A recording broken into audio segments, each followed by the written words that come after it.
So here we are at foodlabelling.info, which is Food Solutions Guidance on Food Labelling.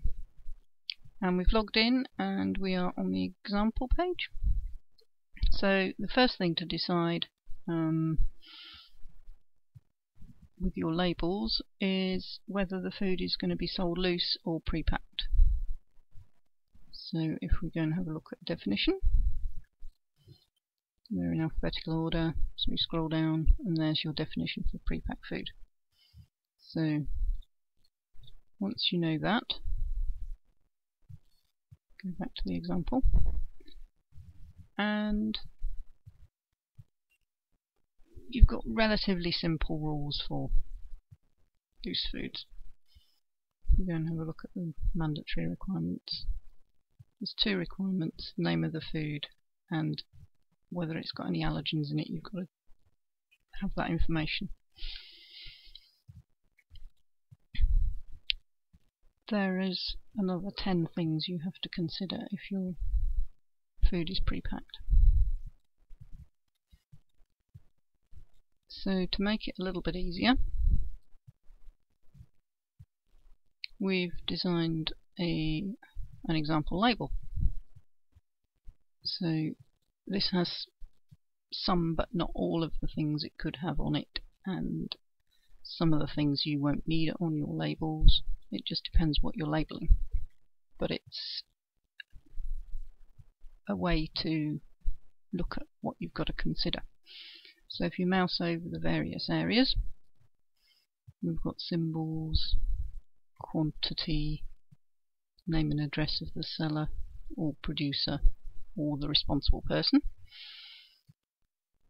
durability date, barcodes. You'll very often see them, although they're not a legal requirement, but they're very useful for traceability and stock control. Name and description of food, ingredients list, allergies, nutrition information, and advice.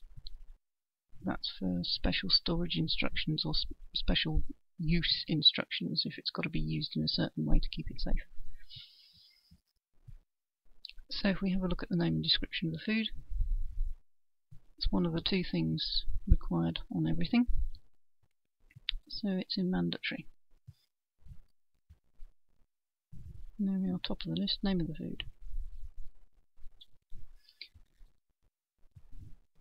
So it might be a customary name, it might be the name of an ingredient that's in it, it might be a protected name you want to use.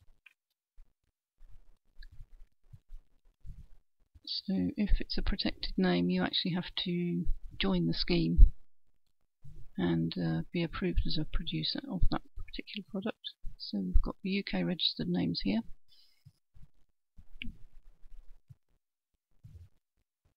And there's a list of all the ones that have been approved.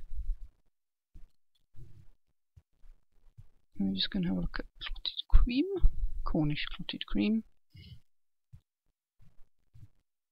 And that gives you all the details.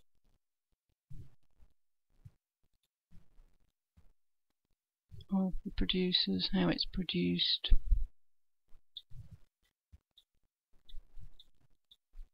and everything else.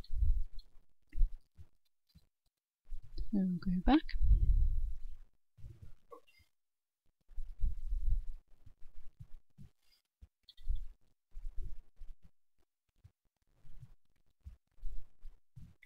And if we have another look, we'll go and have a look at symbols, because there's loads of stuff you can put on. It might be something to do with your welfare conditions of your animals, the production method. You can put on certain marketing symbols. You can make your label look nice. I'm just going to have a look at some of the things. There's recycling symbols and what the packaging is made of and how you to dispose of it if you're inclined to put things like that on. Organic, symbol if you're producing organic food, vegetarian approved, assurance schemes, and a whole load of declarations that you can make depending on what you're producing. So the information is all there. You've just got to pin it down. And the one thing you've got to remember is that you're not to mislead the consumer. So whatever you put on your label has got to be true.